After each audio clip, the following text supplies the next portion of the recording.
शैलेंद्र जी, प्रधानमंत्री मोदी के इस संदेश को कैसे डिकोड किया जाए, खास करके जो वैश्विक शांति की बात कही गई है, कितना अहम हो जाता है? देखिएगा, ये बिल्कुल ही अहम इस तरह का मैसेज है। ये मैसेज इसलिए है कि अमेरिका वर्ल्ड का ओल्डेस्ट डेमोक्रेसी है। भारत वर्ल्ड का बिगेस्ट डेमोक्रेसी है। अब जब दो डेमोक्रेसी की ताकत एक आ जाती है, तो ज़रूर वो किस तरह का मिरेकल्स स्पेशली एशिया पैसिफिक में कर देते हैं, उसके सिलसिले में इस मैसेज को हमें देखना पड़ेगा। दूसरा, पंतप्रधान मोदी जी ने जो वैश्विक शांति की बात की है, वो इसलिए भी ज़रूरी है कि अभी देखिएगा 2 कॉन्फ्लिक्ट ज़ोन ऑलरेडी क्रिएट हो गया है। पहला कॉन्फ्लिक्ट ज़ोन जो यूरोप में क्रिएट हुआ है, जो रशिया यूक्रेन के माध्यम से। दूसरा कॉन्फ्लिक्ट ज़ोन जो इज़राइल और ईरान के बीच में है, जो मिडल ईस्ट में क्रिएट हुआ है। और तीसरा कॉन्फ्लिक्ट ज़ोन जो होने जा रहा है चाइना और ताइवान में। तो ये 3 कॉन्फ्लिक्ट ज़ोन्स हैं। पोस्ट कोरोना वर्ल्ड ऑर्डर में ऑलरेडी इकोनॉमिक ग्रोथ जो है वो हैम्पर एग्जैक्टली। हो गया है। किसी भी कंट्री का इकोनॉमिक ग्रोथ 3 to 4% से जीडीपी के ऊपर नहीं जा रहा है। और उसमें अगर इस तरह का संघर्ष होता है, तो वो जरूर शांतता और सुरक्षितता इन दोनों के लिए एक बड़ा ही चैलेंज हो सकता है। तो ये मैसेज जरूरी था। दूसरा मैसेज इसमें ये भी है कि जिस तरह से हमने इमीडिएटली उसको रिस्पॉन्ड किया है, वो ये भी दर्शाता है कि पीएम मोदी जी और डोनाल्ड ट्रंप के बीच में जो पर्सनल केमिस्ट्री है, वो पर्सनल केमिस्ट्री बहुत ज्यादा स्ट्रांग है। और वो केमिस्ट्री बहुत मैटर करती है जब फॉरेन अफेयर्स आता है। दूसरा बात इसमें ऐसा है कि खुद ट्रंप का शी जिनपिंग के साथ में केमिस्ट्री जो है उसमें बड़े प्रॉब्लम्स हैं। और वो बिल्कुल। प्रॉब्लम्स डोनाल्ड ट्रंप ने ओपनली बता के रखे हैं। तो इसलिए पर्सनल केमिस्ट्री जो मोदी जी की है और ट्रंप की है, वो मैटर करेगी आने वाले 4 सालों में। जब क्वाड का रिजुविनेशन हो गया है, जब अमेरिका ने एशिया पैसिफिक को कंसंट्रेशन किया है, जी। तब ये जो दोनों के रिश्ते हैं, ये काफी मैटर करेंगे चाइना का एक्सपेंशनिस्ट पॉलिसी को कंट्रोल करने की। वैसे तो सर एक अक्खड़पन देखा जाता है, डोनाल्ड ट्रंप क्या करेंगे शायद डोनाल्ड ट्रंप को भी मालूम ना हो। कई बार वो इस तरह के बड़े फैसले ले लेते हैं, पुतिन से फोन कॉल पर बात कर लेते हैं, किम जोंग से मिलने पहुंच जाते हैं। लेकिन क्या डोनाल्ड ट्रंप को भी नरेंद्र मोदी की जरूरत है एक बदलते वर्ल्ड ऑर्डर में, न सिर्फ इंडो पैसिफिक के लिए बल्कि ग्लोबल पीस के लिए भी? क्योंकि ट्रंप भी ये जानते हैं कि मोदी ही अकेले ऐसे राष्ट्राध्यक्ष हैं जो पुतिन से भी मिल सकते हैं, जो ईरान के भी प्रेसिडेंट से मिल सकते हैं, इजराइल के पीएम से भी जिनके दोस्ताना संबंध है। दोनों वॉर्स में अगर शांति का रास्ता चाहिए होगा ट्रंप को, यूएस को, तो कहीं ना कहीं भारत का भी एक रोल उसमें अहम होने वाला है। बिल्कुल सही कहा आपने। मैं तो उसके आगे जाके कहूंगा कि जितनी जरूरत आज भारत को अमेरिका की नहीं है, उतनी जरूरत अमेरिका को भारत की है। अब देखिएगा, अमेरिका के 2 स्ट्रेटेजिक राइवल्स हैं। उनके 2 बड़े चैलेंजर्स हैं, 2 बड़े एनिमीज आप उनको कह सकते हो। एक रशिया है, दूसरा चाइना है। बाइडेन ने रशिया के ऊपर ज्यादा कंसंट्रेशन किया। ट्रंप का कहना ऐसा है, मानना ऐसा है कि रशिया से ज्यादा बड़ा चाइना है, जो हमारा सबसे बड़ा स्ट्रेटेजिक राइवल है। बिल्कुल। हमने हमारी जो एनर्जी है वो यूक्रेन रशिया वॉर में नहीं लगानी चाहिए, बल्कि चाइना को काउंटर करना चाहिए। और वो अगर चाइना को काउंटर करना है, तो पूरे एशिया में चाइना को चैलेंज कर सके ऐसा एक ही पावर है। बाकी चाइना को जापान ना काउंटर कर सकता है, साउथ कोरिया नहीं, साउथ ईस्ट एशिया नहीं है, तो उनको कौन करेगा काउंटर? एक इंडिया ही ऑफ है। कोर्स इंडिया, इसलिए हाँ। 2000 से लेकर जो जॉर्ज बुश जब अमेरिका के देन प्रेसिडेंट थे, रिपब्लिकन पॉलिसी प्रेसिडेंट का और पार्टी का ये पॉलिसी ही रहा है। जब कंडोलीजा राइस अमेरिका की फॉरेन मिनिस्टर थी, तब से लेके इंडिया को चाइना का काउंटर वेट करके किस तरह से डेवलप किया जाए, इंडिया को इक्विपमेंट, डिफेंस इक्विपमेंट किस तरह से दिया जाए, टेक्नोलॉजी ट्रांसफर के लिए अमेरिका अब तक तैयार नहीं था, लेकिन अब तुम्हारे पास प्रीडेटर ड्रोन्स वो देने के लिए तैयार हो गया है।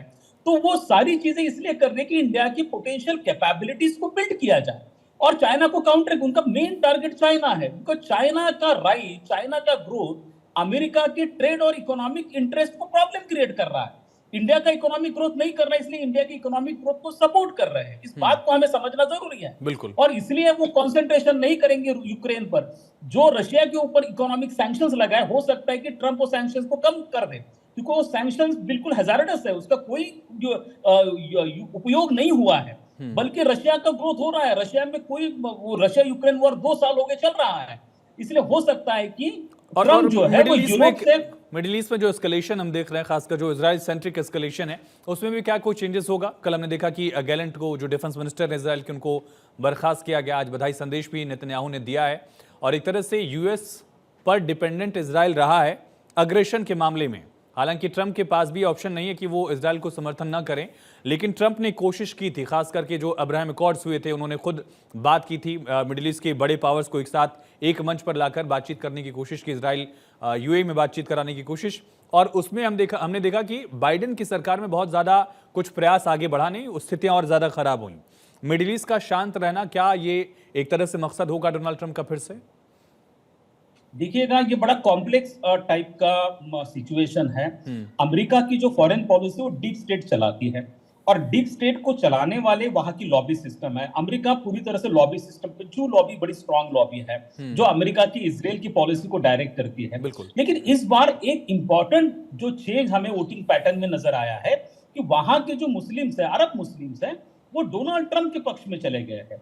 उसके वो डोनाल्ड ट्रंप के पक्ष में गए, या जो पारंपरिक तौर पर वो डेमोक्रेट्स को वोट करते थे वोट ही नहीं किया, एब्सटेन कर दिया, ऐसा रहा, या सच में उन्होंने वोट किया? दोनों भी चीजें, हाँ, नहीं, दोनों भी चीजें हैं। ये इसलिए हुआ है कि बाइडेन को टोटल ईरान इजराइल पैलेस्टाइन को हैंडल करने में पूरी तरह से फेलियर आया था, और इसलिए वो नहीं चाहते, वो प्रोलॉन्ग हुआ, कोई एक्शन नहीं हो पा रहा था। बेंजामिन नेतन्याहू का जो एग्रेसिवनेस है बिल्कुल कम नहीं हो पा रहा था, इसलिए अमेरिकन इन्वॉल्वमेंट उसमें पूरी तरह से फेल हो गई थी। ये नहीं होना चाहिए था, इसलिए दोनों लॉबी स्ट्रांगली काम करेंगे। लेकिन जिनको ऐसा लगता है कि ट्रंप आगे इसका मतलब बेंजामिन नेतन्याहू कोई ईरान के न्यूक्लियर जो आर्सेनल से उस पर अटैक कर देंगे, ऐसा बिल्कुल नहीं होगा। उनका मेन चैलेंज चाइना है, तो इसलिए वो कंफ्लिक्ट जोन को ज्यादा कम करने का प्रयास करेंगे। जब डोनाल्ड ट्रंप पहले टाइम में प्रेसिडेंट थे, तब अमेरिका का किसी के साथ में पंगा नहीं हुआ था। अमेरिका का इंटरनेशनल रोल मिनिमम हो गया था। उन्होंने कई सारे कंफ्लिक्ट से विड्रॉ कर लिया था, ट्रांस पैसिफिक पार्टनरशिप से विड्रॉ कर लिया था, नाटो से विड्रॉ करने की धमकी दे दी गई थी, यूनाइटेड नेशन के पीस कीपिंग ऑपरेशन से विड्रॉ कर दिया गया था। वो नहीं चाहते अमेरिकन इन्वॉल्वमेंट को। अमेरिका फर्स्ट का मतलब ही ये हुआ है कि अमेरिका अब ग्राउंड लेवल पे जाके अपने सोल्जर्स कई और देशों के लिए प्रोटेक्ट करने के लिए नहीं भेजेगा। बर्डन शेयरिंग की बात कर रहे हैं, बाकी लोगों ने अपना बर्डन डिफेंस बजट बढ़ाना चाहिए, उन्होंने रिस्पॉन्सिबिलिटी लेनी चाहिए। इसलिए मिडिल ईस्ट का कंफ्लिक्ट भी जो है, जो अभी आपको थोड़ा एग्रेवेट होता हुआ नजर आ रहा है, वो भी मिनिमाइज हो जाएगा। रशिया यूक्रेन के लिए भी कोई मार्ग निकल आएगा, और मेन उनका फोकस रहेगा आने वाले 4 सालों में एशिया पैसिफिक। मेन फोकस रहेगा चाइना, और चाइना को काउंटर करने के लिए किस तरह से एक अपने लाइक माइंडेड अलायंस पार्टनर्स का गुट बनाया जाए, उसको स्ट्रॉन्ग किया जाए, और वहां पर बर्डन शेयरिंग की बात की जाए, तो एशिया पैसिफिक उनका फोकस रहेगा। सर, अगर इंडिया सेंट्रिक में एक सवाल पूछूं, खास करके 2 देशों से रिश्ते उतने बेहतर नहीं, खास करके हमारे रिश्ते गर्त में एक तरह से कनाडा में जो स्थितियां हुई हैं और उसके पूरे जिम्मेदार ट्रूडो हैं, वो एंगल कैसा होगा? खास करके क्या ट्रूडो को उसी तरह से बैकअप मिलता रहेगा यूएस का, जैसा बाइडेन गवर्नमेंट में मिला, बाइडेन की रिजीम में मिला? और दूसरा, हमारा एक पड़ोसी मुल्क बांग्लादेश, काफी कुछ सपोर्ट जो है वो कहा जाता है कि जो चीफ एडवाइजर है मोहम्मद यूनुस, उनको बाइडेन की सरकार या डेमोक्रेट विचारधारा वाली जो लॉबी है यूएस की, वो देती रही है। इन दोनों को लेकर अगर आप हमारे दर्शकों को समझाएं। जरूर। ये देखो, जो हिकअप्स आते हैं अमेरिका इंडिया रिलेशंस में, वैसे तो चीजें बड़ी मामूली है, माइनर है, फिर भी वो लोगों की नजर में आती हैं। जैसे एक सिंबॉलिक उसका रिलेवेंस है कि भैया हमारे national security adviser Ajit Doval sahab पर एक सिविलियन सूट वहां पर फाइल हुआ है, वो डेमोक्रेटिक गवर्नमेंट के टाइम में हुआ। पन्नू का जो प्लॉट हुआ, असैसिनेशन का प्लॉट है, उसमें कई लोगों के नाम लिए गए, इंडिया से लिए गए हैं, और वहां पर उन्होंने मीनिंगफुल अकाउंटेबिलिटी का वर्ड यूज किया है बाइडेन गवर्नमेंट ने।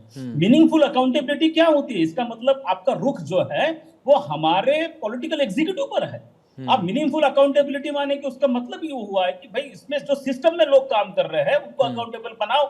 इतनी हिम्मत आज तक कभी किसी की नहीं गवर्नमेंट में हुई थी, 20 साल में तो ऐसा कभी नहीं हुआ था। और नीचर के मामले में भी, कनाडा के मामले में एक प्रकार का प्रेशर बनाया हुआ था। हमारे 19 कंपनीज पर सैंक्शन लगा दिया, तो ये सैंक्शन डेमोक्रेटिक गवर्नमेंट के टाइम में लगा।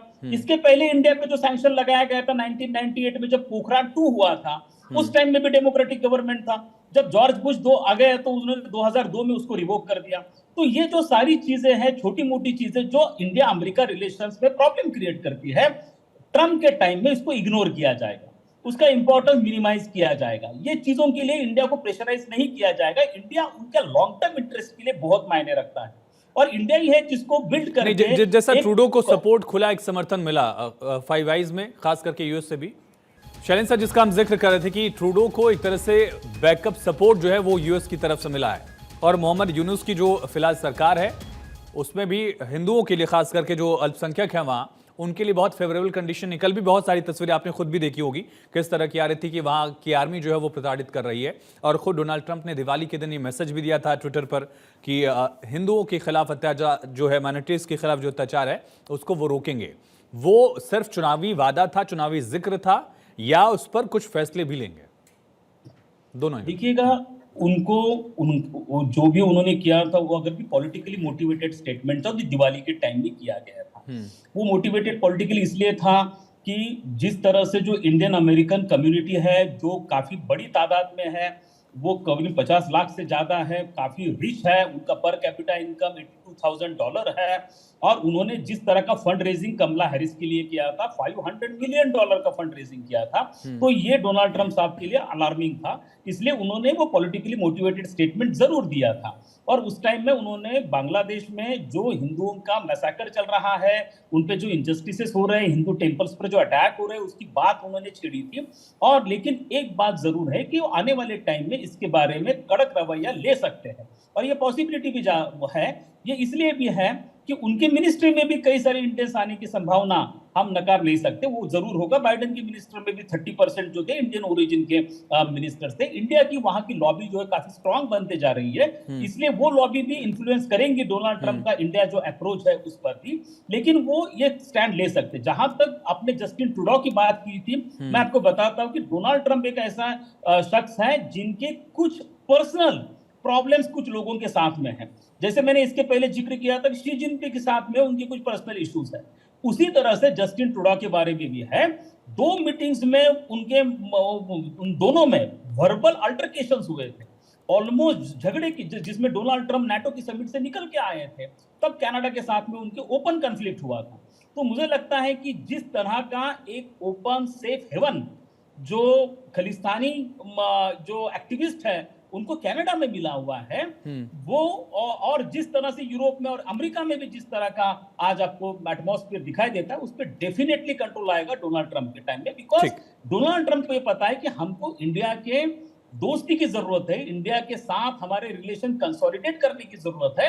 वो ना कि केवल डिफेंस और फॉरेन टाइम पे, लेकिन ट्रेड पर्सपेक्टिव से भी बहुत ज्यादा मायने रखता है। बिकॉज जो भी इंडिया का जो डिफेंस इक्विपमेंट्स के परचेसिंग है, वो मेनली इजराइल, फ्रांस ज्यादा कॉन्सेंट्रेटेड थे, रशिया ज्यादा कॉन्सेंट्रेटेड थे, उसको डाइवर्सिफिकेशन हुआ है। अभी हमने $3 बिलियन का जो प्रेडेटर ड्रोन्स का हमने उनके साथ में जो डील किया है, उसके साथ में भी उसके माध्यम से अमेरिका में एम्प्लॉयमेंट जनरेशन होगी। ठीक है, संजय राणा जी भी हमारे साथ जुड़ चुके हैं, मैं लौटूंगा सर। संजय राणा जी भी हमारे साथ राजनीतिक विश्लेषक जुड़ चुके हैं। संजय जी, बदलते वर्ल्ड ऑर्डर में ट्रंप मोदी का साथ या भारत का साथ कैसे लेना चाहेंगे? देखिए, जैसे चुनाव जब चालू हुआ था अमेरिका का, उसमें लग रहा था कि माहौल बनाने की कोशिश की गई थी, लेकिन ट्रंप की जीत कहीं ना कहीं ये दर्शाती थी, या नजर आ रहा था कि ट्रंप इस समय जीत जाएंगे। देखिए, उनके 2-3, मैं पुराने चीजों पे नहीं जाऊंगा, इसको 2 भागों में डिवाइड करना चाहता हूँ। एक होता है बिजनेस और ट्रेड, एक होता है कि आप किस मुद्दे पे चुनाव लड़ रहे हैं। तो अगर अमेरिकन मुद्दा देखें तो उसने इन्हें बहुत पुरजोर तरीके से कहीं ना कहीं अपनी बातों को रखा। जिस तरह से एग्रेसिव कैंपेन किया है, स्पेशली देखा जाए तो जो 7 स्टेट्स बोले जाते हैं, जो स्विंग स्टेट्स हैं, पेंसिल्वेनिया हो गया, फ्लोरिडा हो गया, जॉर्जिया हो गया, जिस तरह से उन्होंने स्विंग किया, जो हमेशा कहीं ना कहीं बताता है। ऐसे हिंदुस्तान में देखा जाए तो उत्तर प्रदेश हो गया, बिहार हो गया, और हमारा महाराष्ट्र हो गया, और राजस्थान हो गया। ये स्विंग स्टेट है, अगर इसकी तरफ चले जाए तो सरकार उसकी बन जाती है। उसी तरह वहां पे भी स्विंग स्टेट है, जहां पे कहीं ना कहीं लोगों का जो रुझान था, पूरा का पूरा जो रुझान है वो ट्रंप की तरफ था। ट्रंप को गोरों ने नहीं, इवन दो ब्लैक्स ने भी दिया है। और जिस तरह से डोनाल्ड ट्रंप की पूरी कैंपेन और जिस तरह से उन्होंने मुद्दे उठाए, एक तो उनके इंटरनल अमेरिकन के मुद्दे थे, प्लस उन्होंने जिस तरह भारतीयों को लुभाने के लिए, चाहे बांग्लादेश का मुद्दा हो, चाहे उन्होंने खुलेआम कैंपेन में बोला कि मुझे हिंदुओं का वोट चाहिए, तो वो कहीं ना कहीं एक तरफ से लोगों को रुझाया। और वहां के लोकल लोगों के मुद्दे को लेकर, जैसे जिससे वॉर हो रहा था, अफगानिस्तान का वॉर था, उसको लाना, वहां की जो लोकल इश्यूज हैं, जैसे माइग्रेंट का इशू। जी, को उठाना, तो कहीं ना कहीं चीजों को उन्होंने तरीके से रखा और उसको पुरजोर तरीके से, वेरी एग्रेसिव इसको बोलते हैं, उसको अपनी बातों को लेके जनता के बीच गए। Number one. अब आते हैं दूसरे मुद्दों पे। देखिए, भारत और अमेरिका के, अगर डोनाल्ड ट्रंप तो एनीवे बन ही गए हैं लगभग, बस अनाउंसमेंट एक तरह से कह लीजिए बाकी है, तो अगर बनते हैं और शपथ ग्रहण करते हैं तो कहीं ना कहीं एक तरह से मोदी जी की जीत मानी जाएगी। और आपने देखा होगा कि हिंदुस्तान में भी दो भाग चल रहे थे, एक लेफ्ट और राइट से, लग रहा था कि हिंदुस्तान का चुनाव है। मैं भी रात के बाद 2 बजे से इसी चीज को बहुत बारीकी से देख रहा था। तो ये फर्क डालेगा, रिश्तों में फर्क डालेगा। लेकिन कई लोग इस पे भी बोल सकते हैं भाई, इंडियन जो वहां पे रह रहे हैं या इंडिया से लोग जाएंगे उनके लिए प्रॉब्लम हो सकता है। नहीं, इलीगल माइग्रेंट की में प्रॉब्लम हो सकती है, लीगली जा रहा है उसको क्या प्रॉब्लम हो सकती है, उसमें कोई प्रॉब्लम नहीं हो सकती है। ट्रेड में फर्क पड़ेगा, और जो जियो पॉलिटिक्स हो रही उस पे भी कहीं ना कहीं असर डालेगा। तो जियो पॉलिटिक्स आज के दिन में, आज के सिनारियो में जो वर्ल्ड का चल रहा है उसको देखते हुए बहुत ही महत्वपूर्ण था कि ऐसा कोई व्यक्ति यूएस प्रेसिडेंट बने जो भारत के साथ अच्छे संबंध, दोस्ताना संबंध, देखिए अच्छे संबंध तो हर राष्ट्रपति रखना चाहता है क्योंकि एक बहुत बड़ा मार्केट है, लेकिन दोस्ताना संबंध अगर हो जाता है तो सोने पे सुहागा हो जाता है। और मोदी जी का जिस तरह से उनके संबंध है, तो कहीं ना कहीं मैं फिर से बोलता हूं, ये वहां के नेशनलिज्म की जीत है, ठीक है, अगर हो रही है, ह्यूमैनिटी की जीत है, और वहां के एक तरह से जो फ्री स्पीच है उसकी जीत मैं मानता हूं। और ये बहुत ही महत्वपूर्ण होगा, इंपॉर्टेंट होगा हम दोनों देशों की बिजनेस पर्सपेक्टिव से और पॉलिटिकल, जियोपॉलिटिकल पर्सपेक्टिव से। शैलेंद्र जी, आपने भी शायद वो वीडियो दिखा हो विवेक रामास्वामी से, एक इंडियन ओरिजिन की छात्रा ने पूछा कि H1B वीजास पर आपका स्टैंड क्या है, क्योंकि इसको लेकर एक क्लैरिटी की कमी भी थी और डोनाल्ड ट्रंप की सरकार में जो फैसले लिए गए थे उससे खास करके भारतीय छात्र जो हैं वो उतने कंफर्टेबल नहीं थे। क्या ऐसा कोई डर है इस बार के कार्यकाल में भी, या उनका रुख बदला होगा ट्रंप का? देखिएगा आयुष जी, इस ट्रेड और इकोनॉमी के सिलसिले में और H1B वीजा के बारे में भी हमें इस बात पर ज्यादा तवज्जो देनी चाहिए कि आज अमेरिका का इकोनॉमी का जो बेस है, मैं आपको एक सिंपल एग्जांपल आपको देता हूं। उनके पास में अराउंड 500 यूनिकॉर्न्स है। वो 500 यूनिकॉर्न्स में से सबसे ज्यादा ऑलमोस्ट 92 यूनिकॉर्न्स के फाउंडर जो है वो इंडियंस है। उसके नीचे नंबर आता है इजराइल का, उसके नीचे नंबर आता है कनाडा का, वो भी कुछ 42 है, कुछ 40 है। सबसे ज्यादा वही लोग हैं। आज इस बात को बिल्कुल नकारा नहीं जा सकता कि आज भी बड़े उनके सॉफ्टवेयर इसमें सारे इंडियंस हैं और इंडियंस के अगेंस्ट में उनका कभी भी रवैया नहीं। प्रॉब्लम ऐसा है वहां पर जो इलीगल इमिग्रेंट है, जिसको हमारे अभी को पैनलिस्ट ने बात की थी, जो बाइडेन टाइम में भी करीबन 3000 इलीगल इमिग्रेंट्स को स्पेशल फ्लाइट करके उन्होंने वापस भेज दिया था। वो ऐसे करीबन उनके पास 1,10,00,000 यानी 11 मिलियन के आसपास उनका इलीगल इमिग्रेंट है। उसके बारे में वो जरूर हार्ड स्टैंड लेंगे, लेकिन जहां तक ये रवैया है, ये जो चीजें डिप्लोमेटिकली सॉल्व की जाएगी। आज भी H1B वीजा जो है उसमें से ऑलमोस्ट 70% वीजा जो है वो इंडियंस को मिलता है।